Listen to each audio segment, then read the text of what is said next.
आज त्रिनितातीस का दूसरा रविवार है और इस रविवार में रविवार आराधना को आरंभ करने से पहले हम लोग आह्वान वचन सुनेंगे जो हमें मिलता है भजन संहिता भजन नंबर 9 उसका 1 पद से 4 पद तक। भजन संहिता भजन नंबर 9 उसका 1 पद से 4 पद तक। इसमें इस प्रकार लिखा हुआ है, हे यहोवा परमेश्वर, मैं अपने पूर्ण मन से तेरा धन्यवाद करूंगा।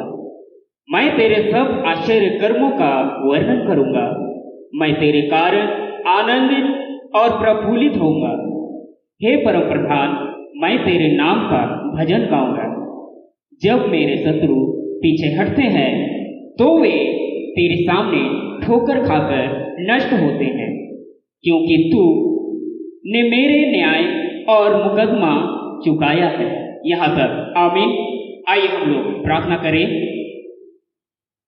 हे सर्वशक्तिमान जीवित पिता परमेश्वर, देख इस घड़ी हम लोग पूरी मंडली होकर के इस ऑनलाइन के माध्यम से तेरे सम्मुख आते हैं पिता परमेश्वर, और तुझसे विनती करते हैं कि आज के इस रविवार आराधना में अपनी उपस्थिति प्रदान कर पिता परमेश्वर। हाँ पिता परमेश्वर, इस ऑनलाइन के माध्यम से जितने लोग तेरे वचन को सुनना चाहते हैं, मनन करना चाहते हैं पिता परमेश्वर, सबों को तेरे दया पे हाथ में रखते हैं। उनके मन को शुद्ध और पवित्र कर, ताकि वे शुद्ध मन से तेरे वचनों को और तेरे महिमा के गीतों को गाने पाए पिता परमेश्वर। हाँ पिता परमेश्वर, आपने आज जो हमें यह वचन दिया है, आह्वान वचन, इस वचन के माध्यम से हर एक के जीवन में बहुतायत की आशीष को उंडेलने पाए पिता परमेश्वर। हाँ पिता परमेश्वर, हम इस घड़ी फिर से सबों को तेरे दया के हाथ में रखते हैं और यह प्रार्थना तेरे बेटे हमारा प्रभु यीशु ख्रीस्त के नाम से मांगते हैं। सुनिए और स्वर्ग के राज्य में बहुतायत से ग्रहण कीजिए। आमीन। हम लोग रविवार आराधना को आरंभ करते हुए हम लोग गाएंगे साक्षी वाणी से गीत नंबर, पहला गीत 345 हरे खोए और दबे हुए प्राण।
परमेश्वर पिता और पुत्र और पवित्र आत्मा के नाम से आमीन। हमारी सहायता ईश्वर के नाम से है जिसे स्वर्ग और पृथ्वी को सिरजा। स्तुति होवे पिता को और पुत्र और पवित्र आत्मा को, जैसा हुआ आरंभ में, जैसा रहा, जैसा रहेगा, सनातन से सनातन। आमीन।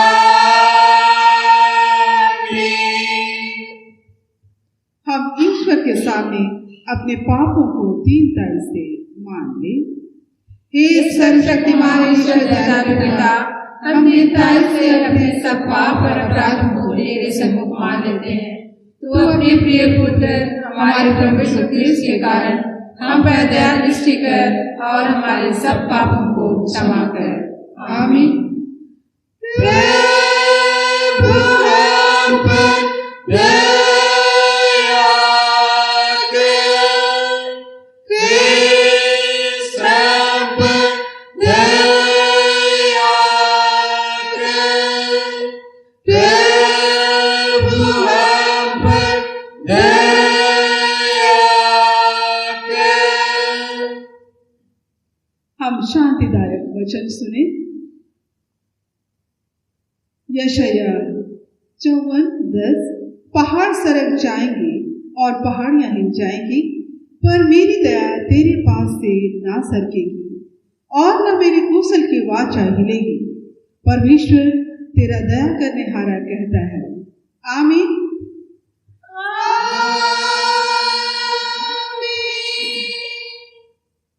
सबसे ऊंचे स्थान में ईश्वर का गुणानुवाद हो। पृथ्वी पर घोष और मनुष्य में प्रसन्नता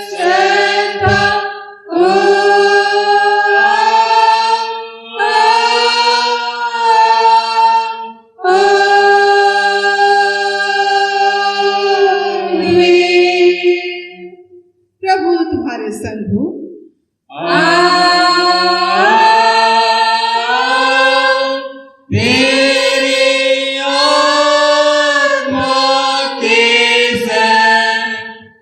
हम प्रार्थना करें। हे सर्वशक्तिमान ईश्वर दयालु पिता, हम तेरा धन्य मानते हैं कि तूने अपने पुत्र यीशु ख्रिस्त के द्वारा पाप क्षमा और अनंत जीवन की वाचा दी है। हम तेरी इसी दया के कारण विनती करते हैं कि अपनी पवित्र आत्मा के द्वारा हमारे मनों में सच विश्वास और दृढ़ आशा उत्पन्न करके संभाल कि हम इस समय के दुख में धीरजवान होकर मृत्यु की घड़ी कुशल के साथ संसार से विदा हो सके और हमारे प्रभु यीशु ख्रिस्त के पुण्य प्रताप से स्वर्ग राज्य में प्रवेश कर सदा के लिए परम सुख के भागी हो, जिससे हम युगानुयुग तेरी स्तुति और महिमा करते रहे। आमीन।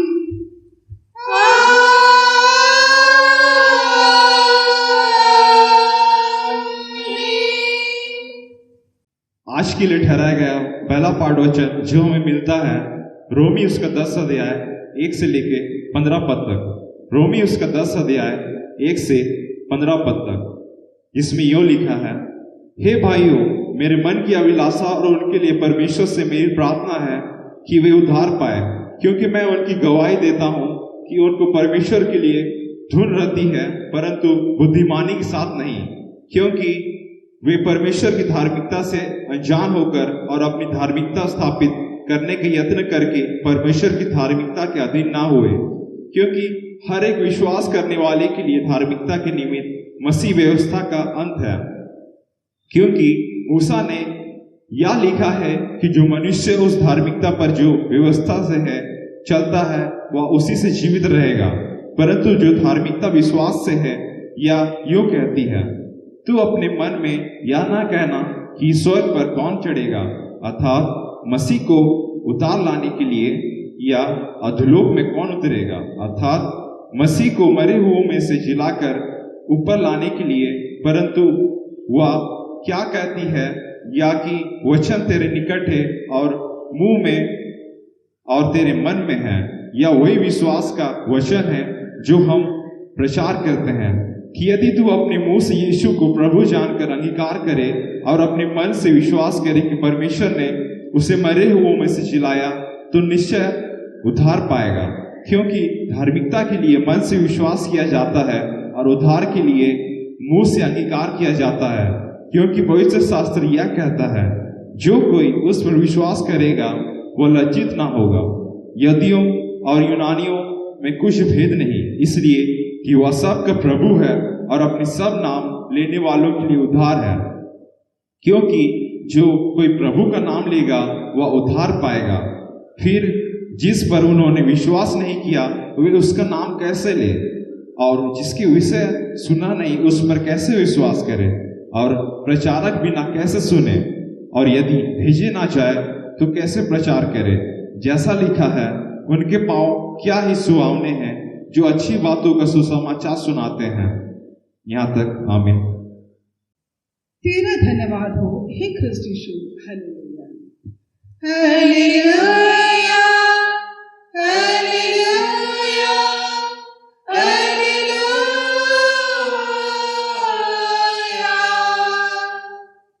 अब हम समस्त क्रिस्टियानी कलीसिया के संग अपना महापवित्र विश्वास को मान लेकर यूं कहें, मैं विश्वास करती हूँ परमेश्वर पिता पर, जो स्वर्ग और पृथ्वी का सर्वशक्तिमान सृजनहार है, और उसके इकलौते पुत्र अपने प्रभु यीशु ख्रीस्त पर, जो पवित्र आत्मा से गर्भ में आया, कुमारी मरियम से उत्पन्न हुआ, पांच पिलातुस के आगे से दुख उठाया, क्रूस पर चढ़ाया गया, मर और गाड़ा गया, पाताल में उतरा, तीसरे दिन मृतकों में से जी उठा, स्वर्ग पर चढ़ गया और परमेश्वर सर्वशक्तिमान पिता के दाहिने हाथ बैठा है, जहाँ से वह जीवितों और मृतकों का विचार करने को फिर आएगा।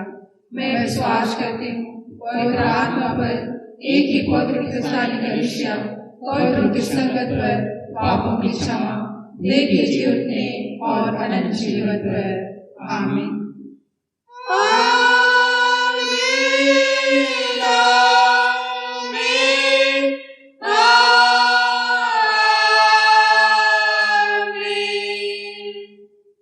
आराधना का दूसरा गीत हम लोग गाएंगे साक्षीवाणी से, गीत नंबर 239, 239, आओ आओ यीशु पास आओ।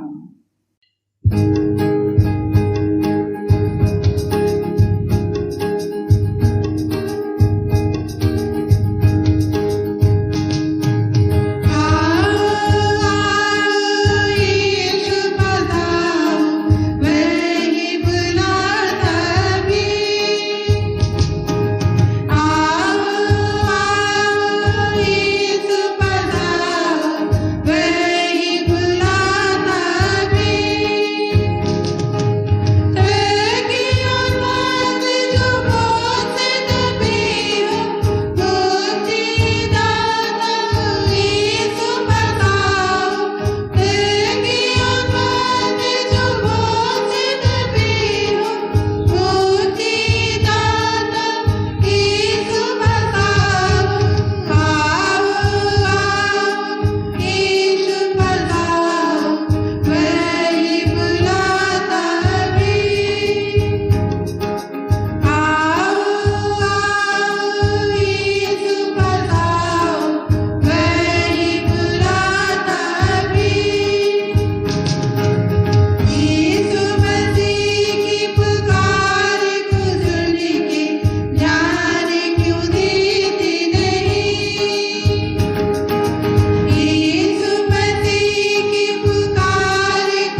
सबों को हमारे पिता परमेश्वर और उसके इकलौते पुत्र यीशु ख्रिस्त के नाम से आप सबों का अनुग्रह और शांति बहुत आज से मिले। आमीन। आइए हम प्रार्थना करें।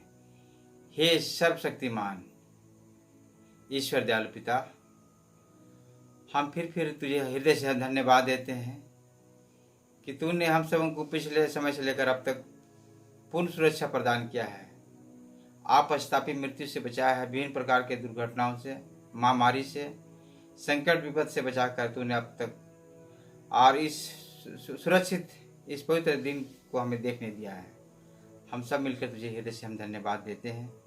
और आज हम सबों को इंटरनेट के माध्यम से, यूट्यूब के माध्यम से तेरी स्तुति महिमा आराधना करने के लिए और तेरे वचन को प्रकाशन करने के लिए तूने हमें अवसर प्रदान किया है। तू ही अपनी पवित्र आत्मा के द्वारा हमें हरेक को सहायता प्रदान कर कि हम तेरे पवित्र वचनों को पिता परमेश्वर हम उसे सुनकर और सीख कर और उसके अनुसार हम जीवन को हम व्यतीत करने सकें। तू ही अपनी पवित्र आत्मा का द्वारा हमें हरेक को सामर्थ्य प्रदान कर, बुद्धि और ज्ञान दे कि तेरे वचन के भेद को हम जानने पाए और तेरी जो इच्छा है पिता परमेश्वर उसके अनुसार हम जीवन को व्यतीत करने सकें।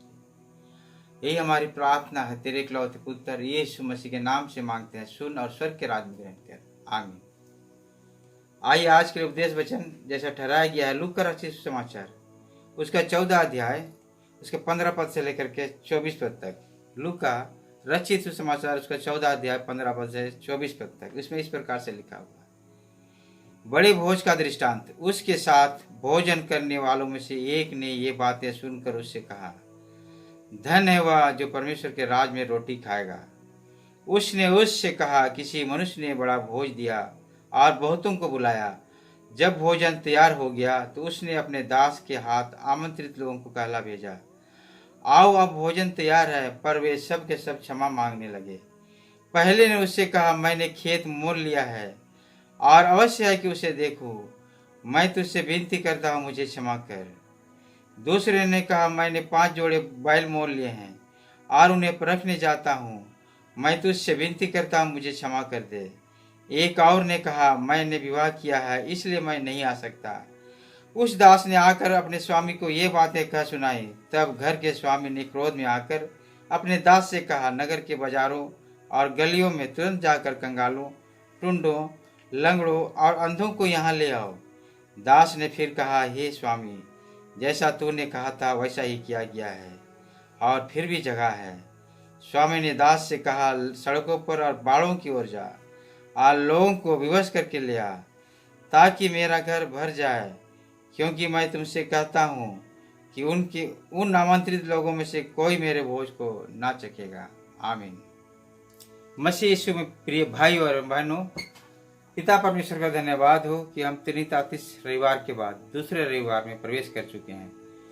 पिछले रविवार में हम लोगों ने यह सुना कि यीशु मसीह लाजर और धनवान व्यक्ति का दृष्टांत को बतलाया, इस बातों को समझाने के लिए कि एक धनवान होना धर्मी होने के बराबर नहीं है, जो यहूदी लोग समझते थे। आज के दृष्टांत में भी जो एक बड़े भोज का दृष्टांत है, यीशु मसीह ने फरीसियों के बीच में ये कहा। ये घटना उस समय की है जब हम 14 अध्याय के 1 पद से हम जाएंगे तो इसको हम पाएंगे। जब यीशु मसीह को एक फरीसी के सरदार के घर में उनके शिष्यों के साथ में निमंत्रण किया गया था और वहाँ पर एक जलंधर का रोग भी था। जलंधर का रोग से ग्रसित एक रोगी भी था और फरीसियों ने वहाँ पर उसे इसलिए रखा था कि ये देखना चाहते थे कि यीशु मसीह इस सब्त के दिन में जो भोज रखा गया था, इस सब्त के दिन में यीशु मसीह उस रोगी के साथ क्या करता है। इन बातों को यीशु मसीह वो समझ गया था कि किस उद्देश्य से लोग वहाँ पर उनको लाए थे और इसलिए उन्होंने व्यवस्थापकों और फरीसियों से पूछा भी, क्या सब्त के दिन अच्छा करना उचित है? तो व्यवस्थापकों ने और फरीसियों ने इनका ये जवाब नहीं दिया, चुपचाप रहे। तब यीशु मसीह ने उन्हें छू कर चंगा किया और वह जो रोग, जो जलंधर का रोग था, जो कैंसर या हृदय रोग या लीवर का रोग के कारण से ये रोग होता था, जो मनुष्यों की कोशिकाओं में और तंतुओं में पानी भर जाता था और उससे वो बहुत पीड़ित होता था और समाज से वो वैसे व्यक्ति बहिष्कृत रूप में गिना जाता था और उससे चंगा किया है। उसके बाद यीशु मसीह नम्रता और अतिथि सत्कार के बारे में ही बताया। वहाँ पर देखा कि जो फरीसियों के सरदारों ने जो निमंत्रण दिया था भोज में, वहाँ बहुत सारे लोग, धनवान लोग, यहूदी लोग, फरीसी लोग, शास्त्री लोग, सब बहुत सारे लोग आए हुए थे और अच्छे अच्छे उच्च स्थानों में ही बैठना चाह रहे थे। इन बातों को देख रहा था यीशु मसीह। तब वहाँ पर बोला कि जब तू विवाह के घर में जाए या कोई ऐसा निमंत्रण में कोई बुलाया तो वहाँ पर मुख्य जगह में ना बैठना है। कहीं ऐसा ना हो कि तुझसे भी बड़े किसी बड़े को न्योता दिया हो और जिसने तुझे और उसे दोनों को न्योता दिया आकर तुझसे कहे इसको जगह दे, और तब तुझे लज्जित होकर सबसे नीची जगह में बैठना पड़ेगा। इसलिए यीशु मसीह बोलते हैं कि नीची जगह में बैठना, जा करके सबसे नीची जगह में। और जब वह न्योता देने हारी जो आएगा बोलेगा कि हे मित्र आगे बढ़कर बैठ, तब तेरे साथ बैठने वालों के सामने तेरी बड़ाई होगी। और इस प्रकार की बातों को बोलकर यीशु मसीह बोलते हैं जो अपने आप को बड़ा बनाएगा वह छोटा किया जाएगा और जो अपने आप को छोटा बनाएगा वह बड़ा किया जाएगा। और फिर भी यीशु मसीह बोलते हैं जब तू न्योता करे दिन में या रात का भोजन में, तो अपने मित्रों या भाइयों या कुटुंबियों या धनवान पड़ोसियों को ना बुला। कहीं ऐसा ना हो कि वे भी तुझे न्योता दे और तेरा बदला हो जाए। यीशु मसीह कहना है कि वैसे व्यक्ति जो समर्थ व्यक्ति हैं, धन का अभाव नहीं है, खाने पीने का अभाव नहीं है, उनको बुलाने से क्या फायदा है। वे भी तुमको बुलाएंगे और वे भी तुमको भोज खिलाएंगे, इस प्रकार से बदला को चुका देंगे। इसलिए वैसे लोगों को बुलाओ, अर्थात कंगालों को, टुंडों को, लंगड़ों को और अंधों को। तो वे लोग उनको बुलाएगा जिनका धन का अभाव है, संपत्ति का अभाव है, और वे तुझे न्योता देकर तुझे बदला भी नहीं चुका पाएंगे और इस प्रकार से तू धन्य होगा। और क्योंकि उनके पास तुझे बदला देने को कुछ नहीं, परंतु तुझे धर्मियों के जी उठने पर इसका प्रतिफल मिलेगा। तुम्हारा ये प्रतिफल ये स्वर्ग में, ये धन के समान ये स्वर्ग में ये जमा भी होगा। मत्ती 6:20 में कहता है कि तुम स्वर्ग में धन इकट्ठा करो, ना गाय बिगाड़ते हैं, ना कीड़ा खाते हैं, ना चोरी करते हैं, ना सेंध लगाते हैं। तो उन भोजन करने वालों के मध्य में एक व्यक्ति ने इन बातों को बहुत ध्यान से सुन रहा था और बोला, धन्य है वह जो परमेश्वर के राज में रोटी खाएगा। उनका सोचना था कि वे जो है न्योता दिया गया है उसको, और अभी बहुत सारे लोग हैं वहाँ पर, वे लोग सब स्वर्ग के राज में, परमेश्वर के राज में जाएंगे।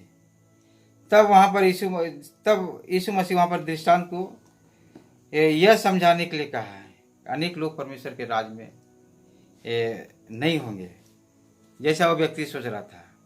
उनके स्थान में निष्कासित लोग और अन्य जातीय लोग भी होंगे।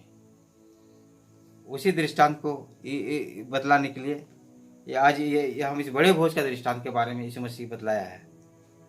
और इसमें वो व्यक्ति, एक मनुष्य ने किसी बड़ा भोज दिया और बहुतों को बुलाया, धनवानों को, पड़ोसियों को, अपने मित्रों को, कुटुंबियों को, सब लोगों को बुलाया। और जब तैयार हो गया भोजन तो अपने दासों से कहा, जाओ जिनको मैंने न्योता दिया उनको जा करके बुला लाओ और कहो कि भोजन तैयार है। जब दासों ने वहाँ जाकर न्योता जो आने वाले थे न्योता में, न्योताहारी को बोलने गया कि आइए भोजन तैयार है, स्वामी बुला रहे हैं, तब उन्होंने बहाना मारना शुरू किया।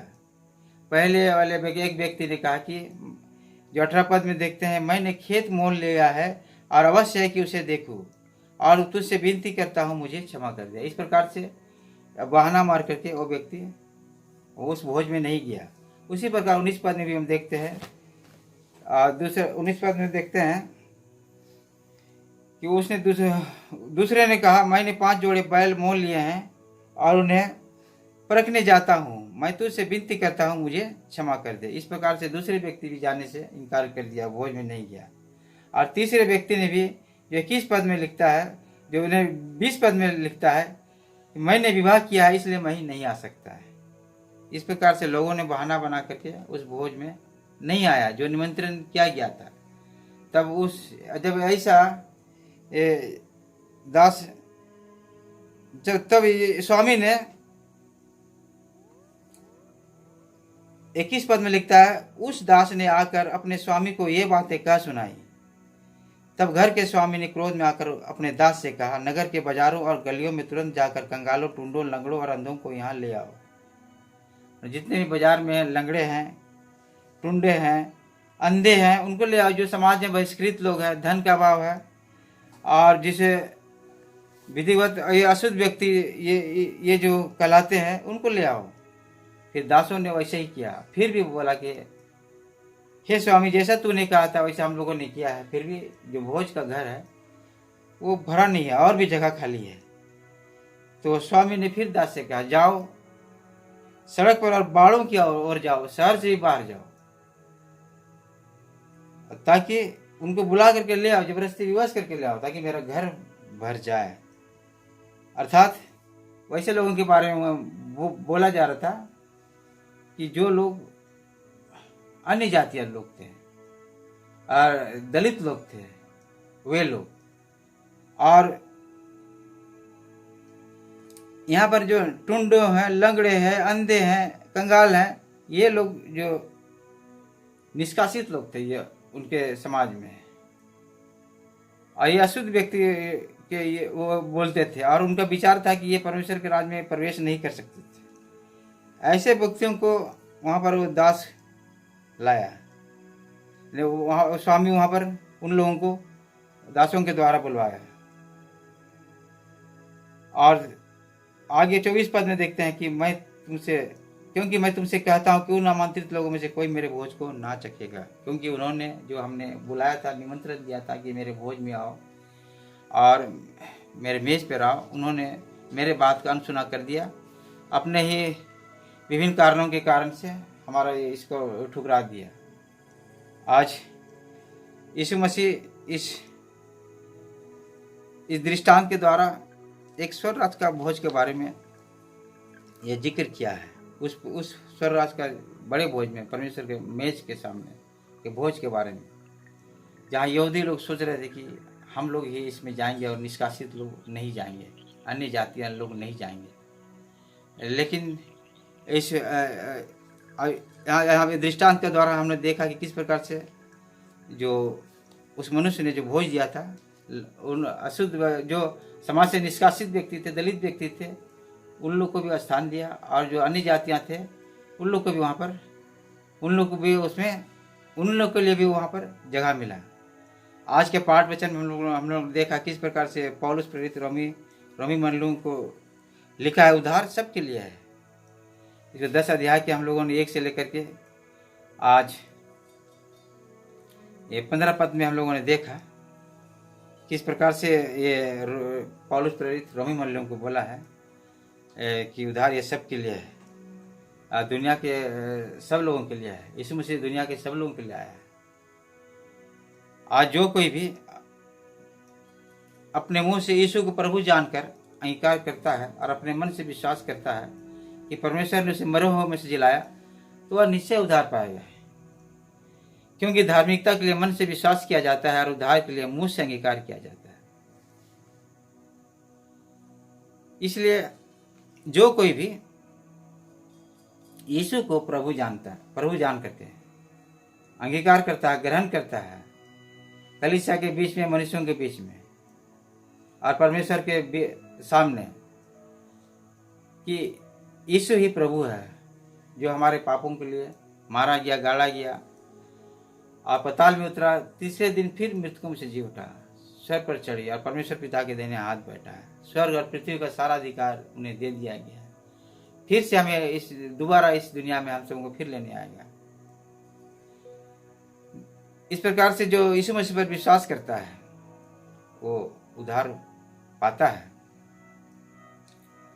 और रोमी 10 के अध्याय के उसके 15 पद में भी देखते हैं, क्योंकि जो कोई प्रभु का नाम लेगा वह उद्धार पाएगा। दुनिया का कोई भी जाति हो, अन्य जाति हो, लंगड़े हो, अपंग व्यक्ति हो, समाज से निष्कासित व्यक्ति हो, दलित व्यक्ति हो, जो कोई भी हो, प्रभु का नाम लेगा वह उद्धार पाएगा। और इसी बड़ी बात को हम देखते हैं इसलिए आज जो परमेश्वर का राज है, जो स्वर्ग राज का भोज है, ये सबके लिए वहाँ पर निमंत्रण दिया गया है। और आज आज बुलाए तो बहुत गए हैं, बुलाए तो वचन बोलता है बुलाए तो बहुत गए हैं, लेकिन चुने हुए थोड़े हैं। क्योंकि बहुत सारे बुलाए हुए लोग हैं, लेकिन उसके वचन को नहीं सुनते हैं, अनसुनी करते हैं, मन से उसको विश्वास नहीं करते हैं और उसके अनुसार नहीं चलते हैं।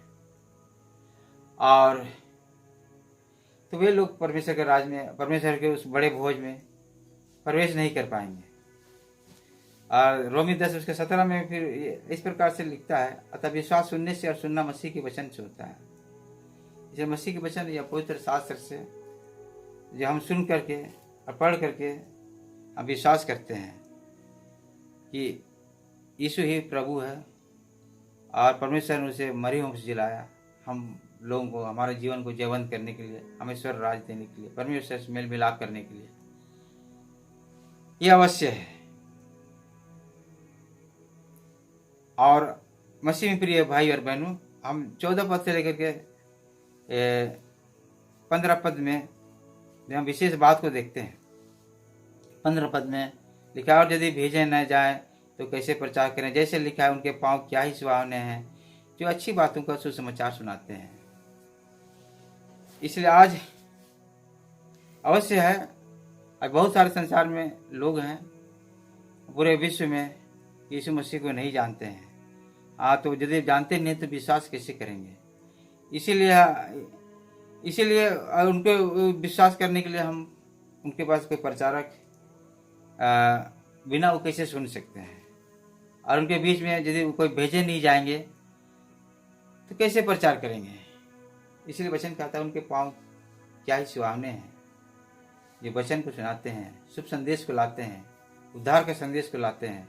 यशायाह नबी की पुस्तक हम लोग 52 अध्याय के 7 में हम पाते हैं। यशायाह नबी के द्वारा परमेश्वर कहता है क्या ही धन्य है उनके, क्या ही सुहावने उनके पांव जो परमेश्वर के बातों को पहुंचाते हैं, शुभ संदेश को पहुंचाते हैं कि यीशु मसीह जो हम पूरे विश्व के लिए, मनुष्यों के लिए, उद्धार के लिए इस दुनिया में आया और हमारे ही पापों के लिए मारा गया, काढ़ा गया, पाताल में उतरा, तीसरे दिन मृत्यु में से जी उठा, स्वर्ग पर चढ़ गया सिर्फ हमारे लिए। और आज उनके लहू बहाए जाने से वो दीवार जो परमेश्वर और मनुष्य के बीच में था गिरा दिया गया है।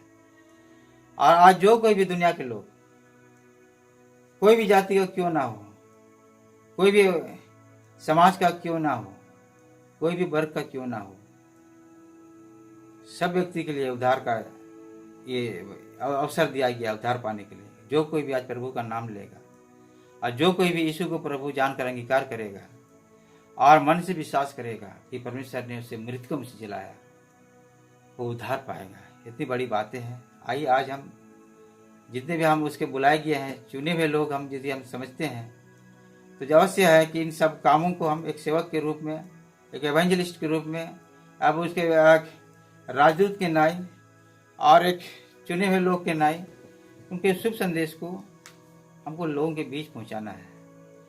और वह वचन जो 15 अध्याय में लिखा, 15 पद में लिखा है, उनके पांव क्या ही सुहावने हैं जो अच्छी बातों का सुसमाचार सुनाते हैं।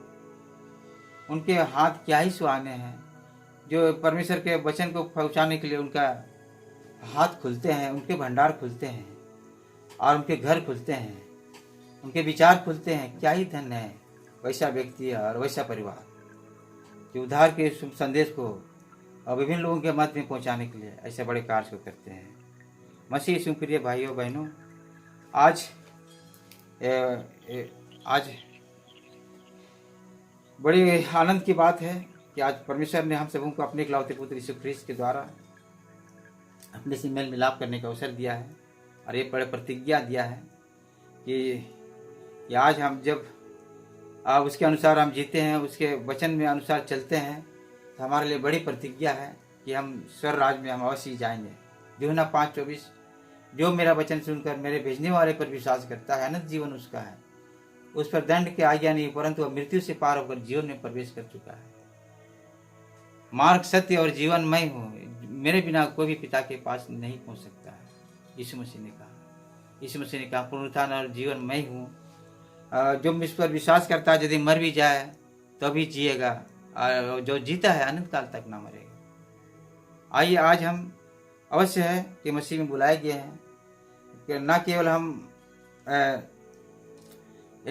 हम उनके वचन को केवल सुने, बल्कि उसके अनुसार हमको चलना है आज, और उनके अनुसार बहुत सारे कामों को करना है जो यीशु मसीह ने हम सबों के को छोड़ के गए हैं, कि जब तक वो नहीं आते हैं उनके शुभ संदेश को, उनके वचन को हम पूरे दुनिया में हम फैलाएं, ताकि बहुत सारे लोग और समाज के तिरस्कृत लोग, जो समाज के निचले दृष्टि में भी रहते हैं, सब लोगों के लिए अवसर मिले और सब लोग यीशु को, परमेश्वर को उद्धारकर्ता के रूप में ग्रहण करके स्वर्ग राज्य में वे भी प्रवेश कर सके। परमेश्वर हमें हर एक को बहुतायत से आशीष प्रदान करे। आमीन। आइए हम प्रार्थना करें। हे सर्वशक्तिमान परमेश्वर दयालु पिता, हम धन्यवाद देते हैं कि आज तूने हमें से फिर को, हम सबों को फिर यह अवसर प्रदान किया कि हम पिता परमेश्वर तेरे स्वर्गीय बातों को, पवित्र शास्त्र की बातों को पिता परमेश्वर में अध्ययन करते हैं, उसका मनन करते हैं, ताकि हम उसके अनुसार हम जीवन व्यतीत कर सकें। पिता परमेश्वर तूने अपने इकलौते पुत्र यीशु ख्रीस्त के द्वारा हमें सारे को तूने जीवन दिया है और अनंत जीवन के लिए मार्ग खोला है। प्रभु परमेश्वर, हम हृदय से हम धन्यवाद देते हैं। तू अपनी बड़ी अनुग्रह से हम सबों पर दया प्रकट करके पिता परमेश्वर हम सबों को उद्धार का जीवन दिया है। पिता परमेश्वर तू अपनी बड़ी सहायता प्रदान कर पिता परमेश्वर, कि हम मन से पिता परमेश्वर और मन से हम विश्वास करने सके पिता परमेश्वर, मुंह से अंगीकार करने सके, मन से विश्वास करने सके कि यीशु ही प्रभु है, और मुंह से अंगीकार करने सके कि परमेश्वर ने उसे मृत्यु में से जिलाया। पिता परमेश्वर हम सबों को बड़ी सहायता प्रदान कर, पवित्र आत्मा का सामर्थ्य प्रदान कर, कि पिता परमेश्वर उस मार्ग को पिता परमेश्वर जो अनंत जीवन को जाता है उसे हम धरे रहने सके। इसमें तो ही हमें हर को पवित्र आत्मा के द्वारा सहायता प्रदान कर, कि पिता परमेश्वर हम सब लोग पिता परमेश्वर तेरे उस बड़े भोज में और स्वर्ग के इस महाभोज में पिता परमेश्वर हम उस तेरे मेज में, पवित्र मेज के सामने हम सब लोग पिता परमेश्वर सम्मिलित होने पाए। ऐसा बड़ा अनुग्रह और सहायता प्रदान कर, और यही इस वचन के द्वारा पिता परमेश्वर हम सबों को, हमारे मंडली के भाई बहनों को, सबों को तो बहुत ऐसे आशीष प्रदान कर। और यही हमारी प्रार्थना है, तेरे इकलौते पुत्र यीशु मसीह के नाम से मांगते हैं। सुन और स्वर्ग के राज में ग्रहण कर। आमीन। और ईश्वर की शांति जो समस्त ज्ञान से ऊर्ध्व है, हमें सारे के मन हृदय की रक्षा रखवाली अब से लेकर सदा लोग तक करता रहे। आमीन। आराधना का तीसरा गीत हम लोग गाएंगे, और इसी गीत में ही हम लोग अपने भेंट दान को अर्पण करते हुए रिवाइवल सॉन्ग से गीत नंबर 23 प्रभु का आनंद है मेरी ताकत।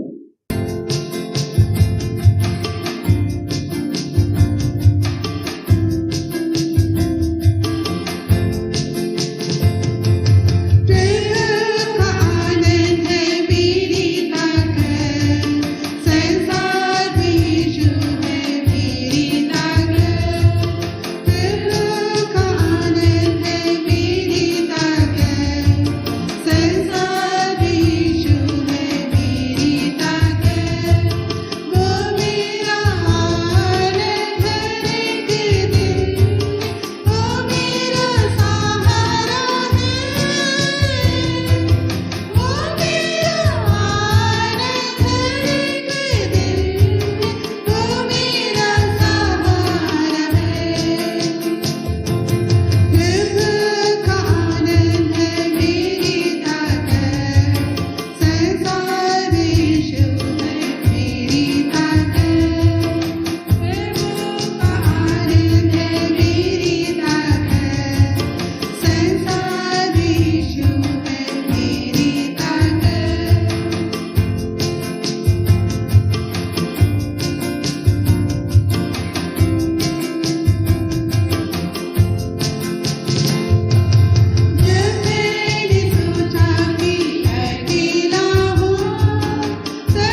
करें और अगुवाई के लिए वचन दे। भजन संहिता 30 पहला, दूसरा और तीसरा पद। हे यहोवा, मैं तुझे सराहूंगा क्योंकि तूने मुझे खींच कर निकाला है और मेरे शत्रुओं को मुझ पर आनंद करने नहीं दिया। हे मेरे परमेश्वर यहोवा, मैंने तेरी दुहाई दी और तूने मुझे चंगा किया है। हे यहोवा, तूने मेरा प्राण अधोलोक में से निकाला है।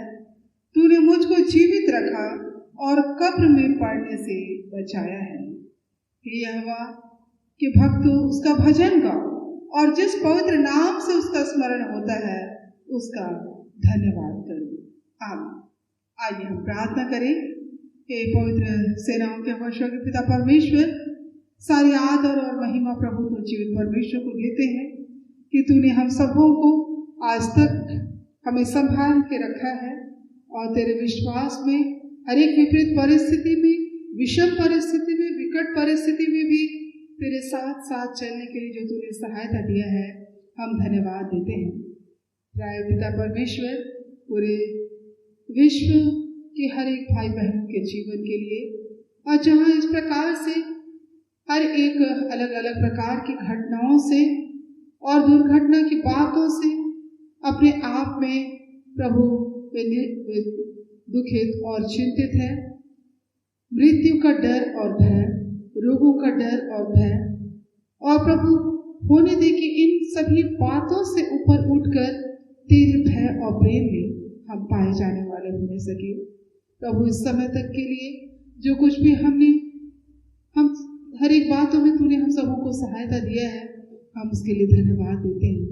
प्रभु पूरे परिवार और हर एक मंडली और हर एक भाई बहनों के जीवन को भी तू आशीषित करना, और जितने भी चाहे वो किसी प्रकार से, चाहे वो मानसिक तनाव के कारण आज अपने आप को अलग अलग प्रकार से समाप्त करने का प्रयास करने में लगे हैं।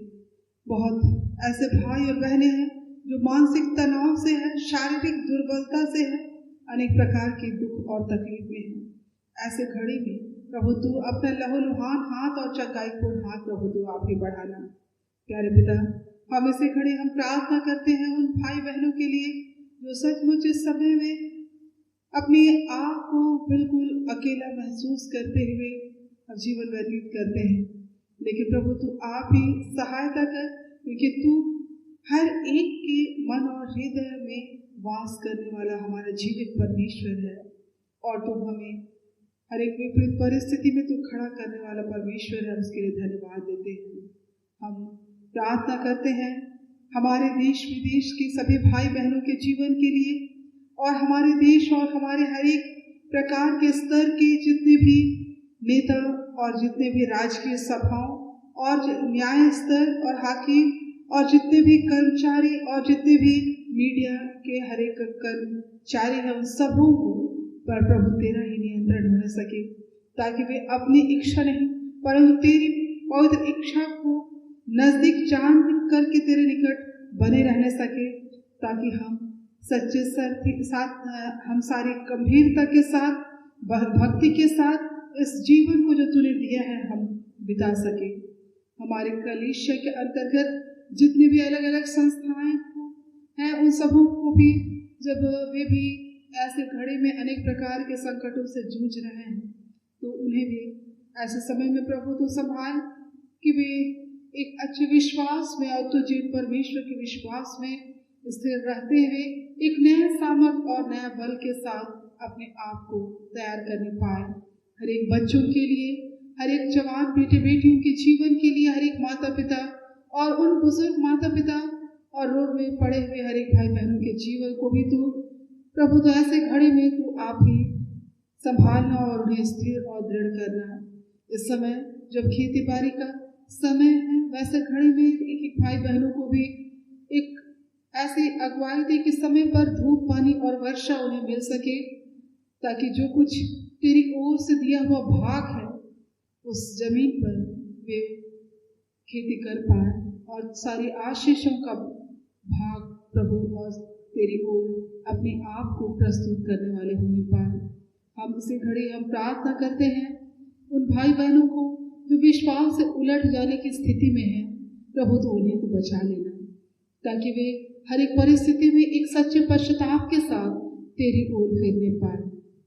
आज के दिन जो भी हम अपने भेंट दानों को तेरे निकट में लाते हैं, प्रभु उन दानों से बढ़कर तो हम में से के जीवन की उस आशीषों को, और प्रभु तो आप ही बहुतायत से हमें हम हर एक के जीवन में देना, और जिस भंडार से हर एक भाई बहनों को तू उत्साहित करता है कि हम अपने आप को उपस्थित कर सके और तेरे दिए हुए दानों में से प्रभु तेरे निकट ला सके। प्रभु हर एक के धन्यवादी मन और जीवन को प्रभु तो आप ही ग्रहण कर। हमारे सारे पाप और गुनाह जो हमने जाने अनजाने किए हैं उसको तेरे निकट मान लेते हैं और ये प्रार्थना सुनाम मांगते हैं, आमीन। हे हमारे पिता तुझे स्वर्ग में है, तेरा नाम पवित्र किया जाए, तेरा राज आए, तेरी इच्छा जैसे स्वर्ग में वैसे पृथ्वी पर भी हो। हमारे प्रतिदिन की रोटी आज हमको दे और हमारे अपराधों को क्षमा कर जैसे हम भी अपने अपराधी को क्षमा करते हैं, और हमको परीक्षा मत डाल परंतु बुराई से छुड़ा, क्योंकि राज और प्रताप और महत्व सदा तेरे है, आमीन।